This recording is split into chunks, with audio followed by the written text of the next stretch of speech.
Here we are. Welcome to this live broadcast. So whether you're watching live or on the replay, in this video, I am going to explain a couple of things about whether or not you should pay your unpaid collections, right? So welcome. These things, this discussion is coming right up. So let's just get things started. I am Jason Allen. I am a mortgage loan specialist, and in today's in today's video, we're going to talk about whether or not we should pay unpaid collections when thinking about buying or refinancing a home. So I'm super glad that you're here.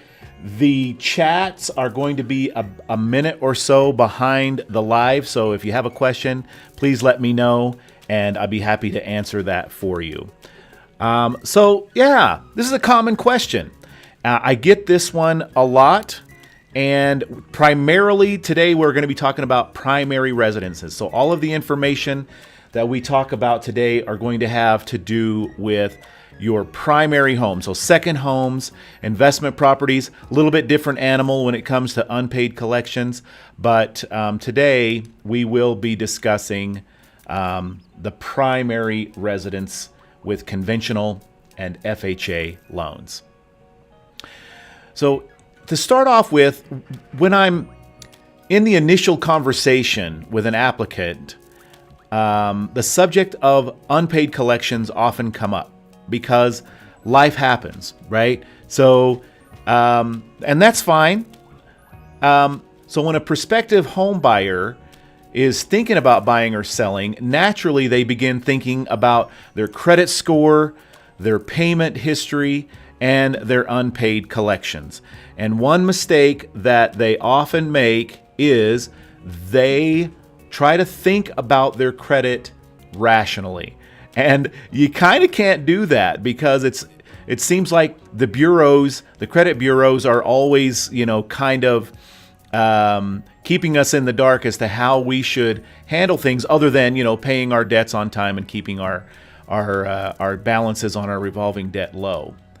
So when a home buyer or someone who's thinking about refinancing, they immediately start, paying off debts, and they want to show the lender that they're a good borrower, and so they think it makes sense to them as a borrower or as an applicant to start paying off old or brand new unpaid collections, because they think it's going to be a good thing for them in the eyes of the lender.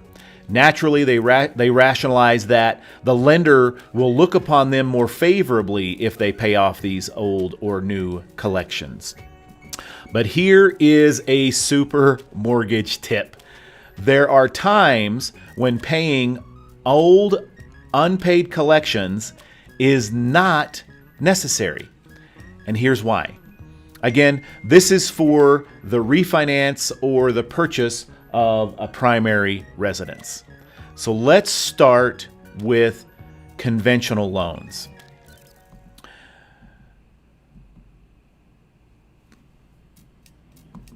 There we go. So these days, lenders rely on automated underwriting systems to preliminarily approve a loan application. So if you've applied for a conventional mortgage and your loan officer submits your application to an automated underwriting system and your application is approved, your loan officer will then read the approval, get into the details to see if the automated underwriter requires that you pay off any unpaid collection. Now, if you are required to pay as per the automated underwriting approval, then you have to pay the collection. But there's always a big but, right? But in this case, it's a good but. Do not pay the collection before the actual day of closing. So the first thing that should pop into your head right now is, how do you do that? How do I, get approved for a loan if I need to pay off a collection and then not pay the collection until the day of closing? You bring the amount of the unpaid collection to your closing so that the title company can distribute the funds according to the instructions of the lender's approval. But why wouldn't you want to pay the collection ahead of time so that you have all of your ducks in a row prior to the lender's final approval on your application, right? That is the trick. That is a really good question. The older an unpaid collection becomes, this is why you don't pay ahead of time or until you've talked to your loan officer.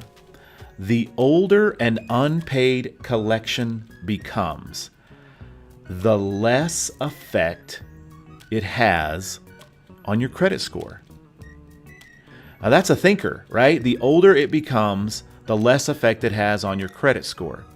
So if your credit score is high enough or nearly high enough for the lender to approve your loan, then you wait until you're instructed by your loan officer to pay the unpaid collection.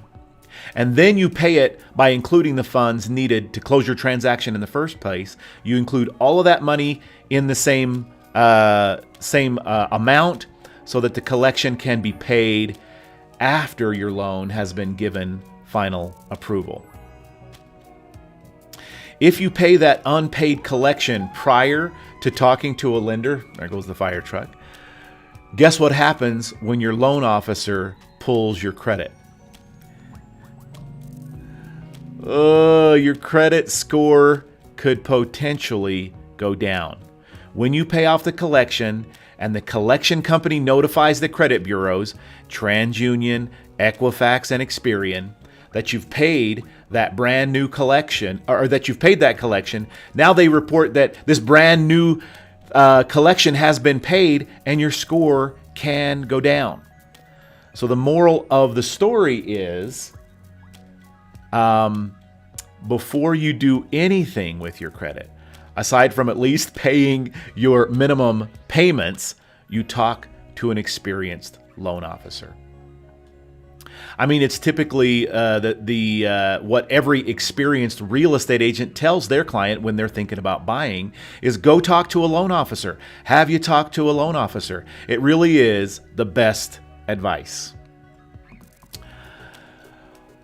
So, are there differences between conventional and FHA applicants regarding unpaid collections? Yes. And the differences are not subtle.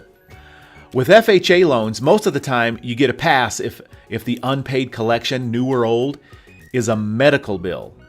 But if you have unpaid non-medical collections that total $2,000 or more, then with FHA, you do have to pay those. Those must be paid. And it's the same drill as with the conventional loan, right? You bring that money, you include that money for the unpaid collection in your cash that's required to close after your final approval, and then allow the title company that's handling your transaction to disperse the money, just like we would with the conventional. Do you feel fire hosed with information? I know this was a little bit longer than I had anticipated, but that's a lot of info. That's okay. Call an experienced loan officer to help you step by step down the right path of home ownership or the refinance that you want.